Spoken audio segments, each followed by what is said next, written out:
The smell of homemade cinnamon rolls, butter, cinnamon, and sugar baked in swirls of enriched yeast dough slowly creeping through the house and up the stairs. It is one of my favorite scents during the holidays.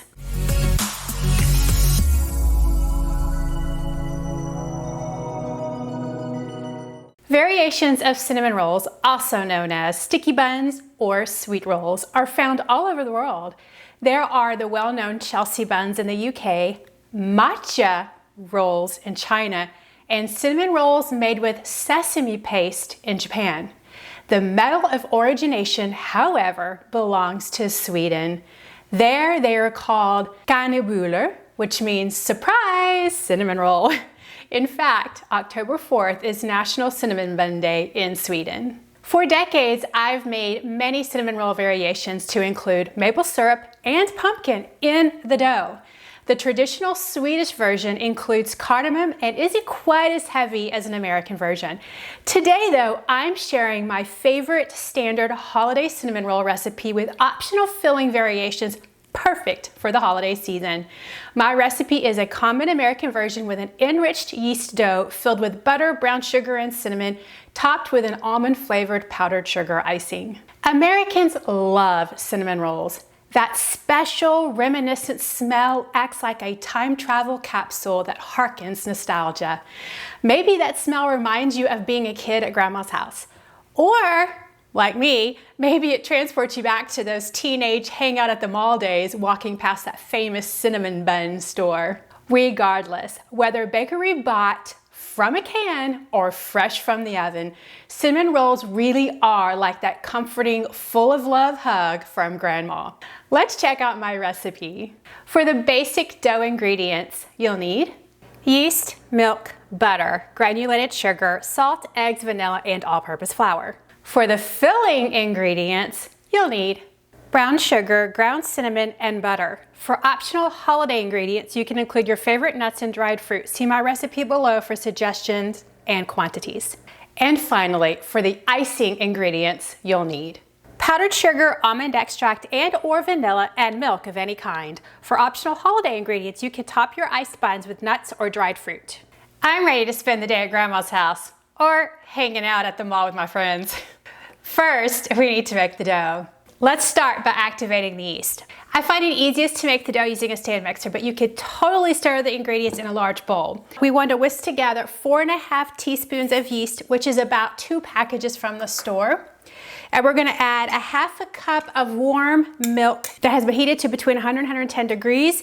And I heated mine in the microwave for 30 seconds and it was just perfect. So we're gonna whisk the 2 ingredients in the bowl.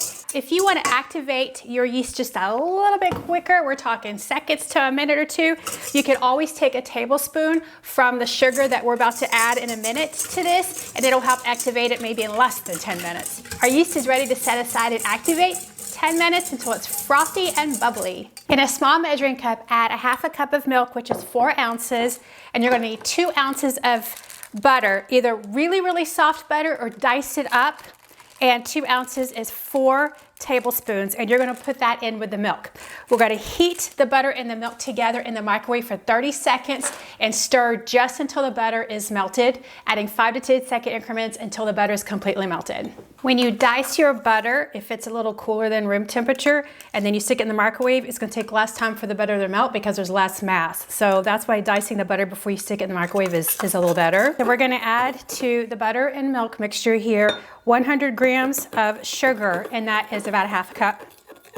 To that, I'm also gonna add 1¼ teaspoons of salt because I'm using salted butter. If you're using unsalted butter, use 1½ teaspoons of salt. And then we're gonna set this aside until the mixture has cooled down to between 100 and 110 degrees.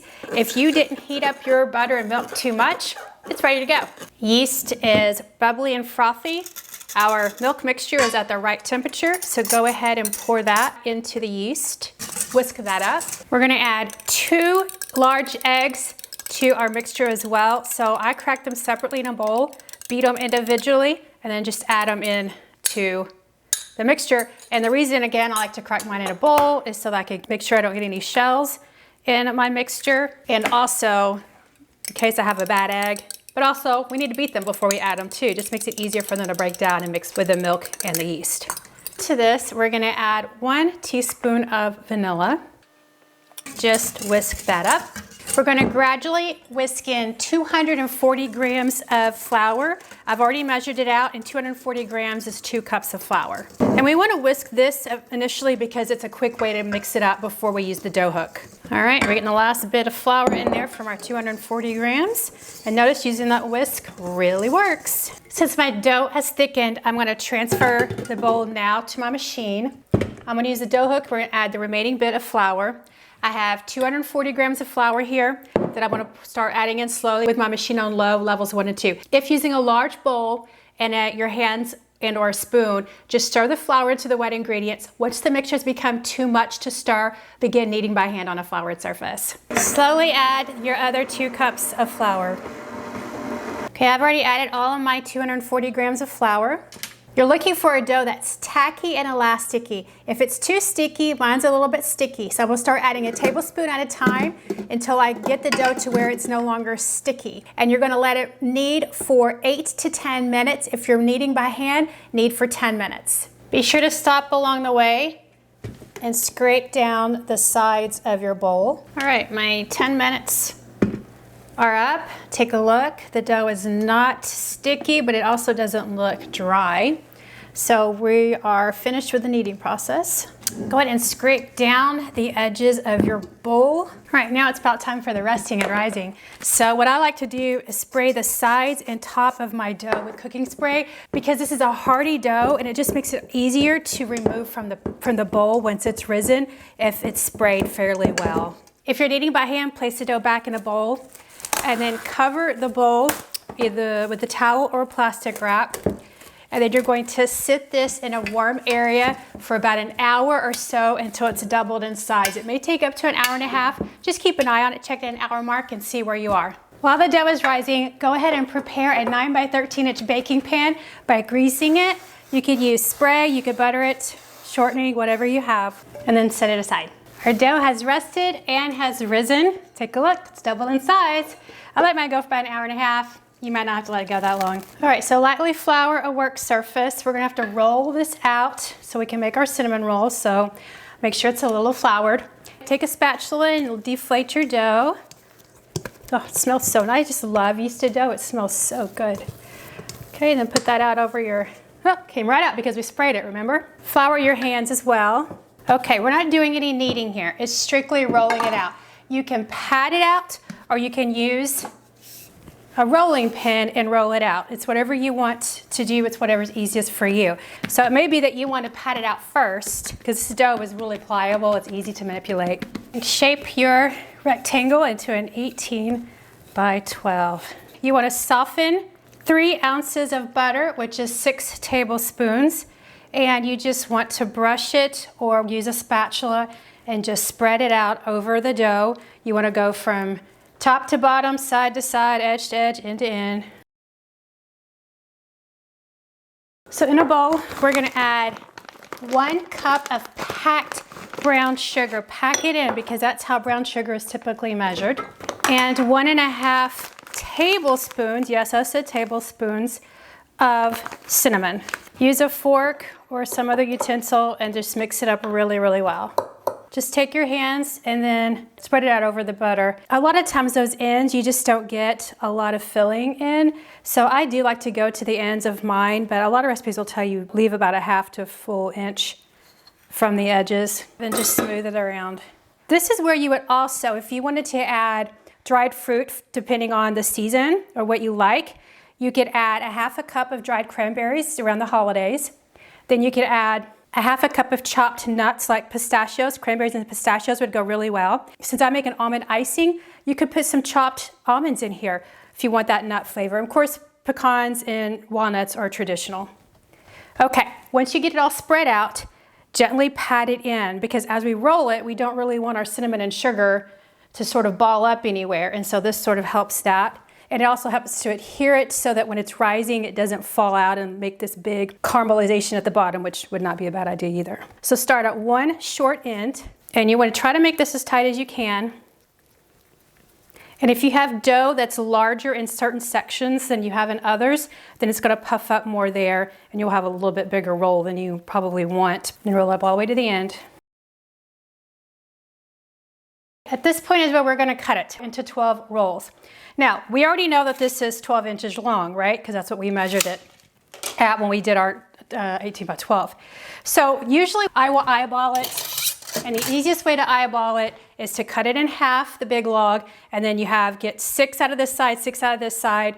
Then you cut this side in half and you get 3, 3, 3, and 3, and that gives you 12. If you really want to be precise, so you just measure out each inch. So I have mine marked here, and then I can do sort of like make lines on my dough where I know my inches are going to be. And then just start cutting them once you feel like you have them divided the way you want them. Take your prepared pan and start placing them in. I place mine 3 across and 4 down. Look how beautiful that looks. And you want them to touch. If you find they're starting to open up a little bit, just try to seal them with your fingers in the pan. Okay, look how beautiful those are. Nice swirls. It's gorgeous. So now you want to cover the rolls in the pan, and we're going to put them in a warm area to rise for 30 to 45 minutes or until they're pretty much doubled in size, and then it'll be time to bake them. We're in the last 20 minutes or so of the rise time, so go ahead and preheat your oven to 350 degrees. Aren't they gorgeous? They're just beautiful. All right, so now it's time to bake them. They have doubled in size. They're at the top of the pans. We don't want them to rise anymore or they're gonna flatten out on us here. Go ahead and remove your covering, whether it's the plastic wrap or a towel. Place them in the oven on the center rack and bake them for 20 to 25 minutes or until golden brown. Rolls are done. Check them out. Pretty gnarly, huh? They definitely rose above the pan, but they're gonna be fabulous when we cut into them. I can't wait to see how light and fluffy that they're gonna be on the inside, and they're gonna taste amazing. Okay, so we need to let these cool a bit, and in the meantime, we can make the icing. So just set them aside. We can stare at them while we make the icing. In a small bowl, you're gonna add 1.5 cups of powdered sugar. So I love almond extract flavoring in my frosting or icing, particularly with cinnamon rolls. So I'm gonna add 1/4 teaspoon of almond extract. Sometimes I put vanilla in here as well. If you do vanilla, add 1/2 teaspoon of vanilla. Now you can use any milk that you want. I often like to use almond milk, my almond extract with almond milk, and it makes a great flavoring icing. But today I'm just gonna use regular milk because sometimes I do that as well. You want to start with 1 tablespoon. I typically like a thick icing for my cinnamon rolls. So it's going to determine how thick you want your frosting or your icing is going to just decide how much milk you actually add.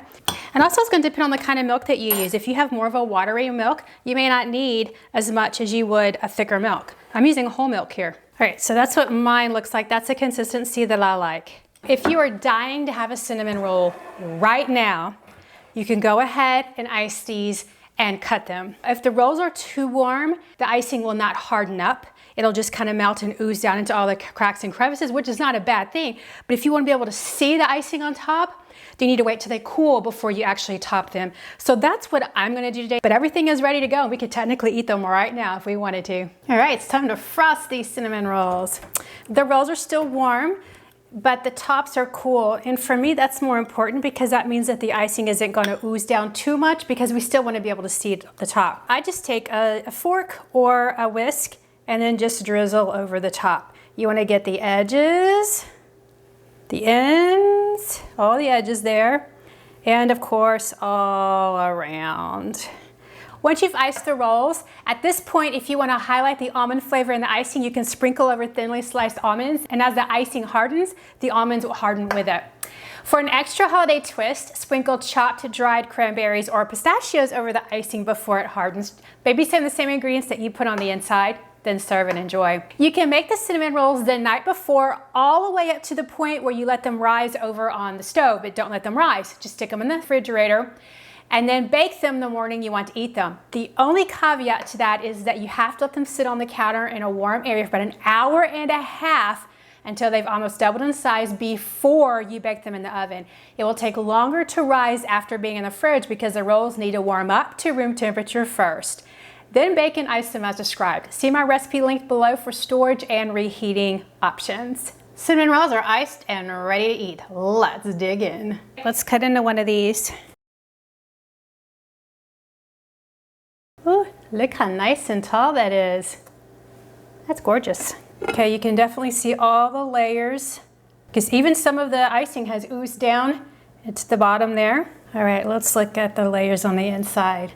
Oh, and notice that our icing has already oozed down into the center. You can just see the rolls and rolls of layers here. It's fantastic. So very light. Notice how easily that tears apart, how nice and soft that is. It's a fantastic bread dough. Well, it's time to taste, and Scott's joining us for our cinnamon roll feast. So how much do you love cinnamon rolls? They're the best. I love them. Oh, I do too. When you were a kid, where would you eat cinnamon rolls? Like from where, or who made them? Do you have a memory? I think most of my memories related to cinnamon rolls are probably as an adult. We have these often at Christmas time, so that's kind of what I think about. For me, cinnamon rolls were either store-bought or from a can. And you know, supposedly my grandmother used her roll recipe to make cinnamon rolls, but for some reason I missed out on that one. I don't remember those cinnamon rolls. I would love to have had them as a kid. Why don't you go ahead and take a bite? So what do you think? Really good, yeasty cinnamon roll. Yes. I love the cinnamon in general. You can't go too wrong with sugar and cinnamon. Yeah, and butter. Yeah, the frosting is really good as well, and you make that. It's a really sweet cinnamon roll. I can't eat too much of it because it is almost too sweet for me, but I could when I was younger. I have done them other times, but they're so rich and sweet and such an indulgent treat. I typically don't make them outside of the holidays, but you certainly could. Thanks for gracing us with your presence and your commentary on these great cinnamon rolls. I'm glad I could help. I'm sure you get to eat all of these. You need a lot more help, don't you? You're gonna love it. Thank you at home or wherever you are watching this. If you give these cinnamon rolls a try, let me know how it goes in the comments section below in the video. We wish you a very happy holiday season, and until next time, go bake the world.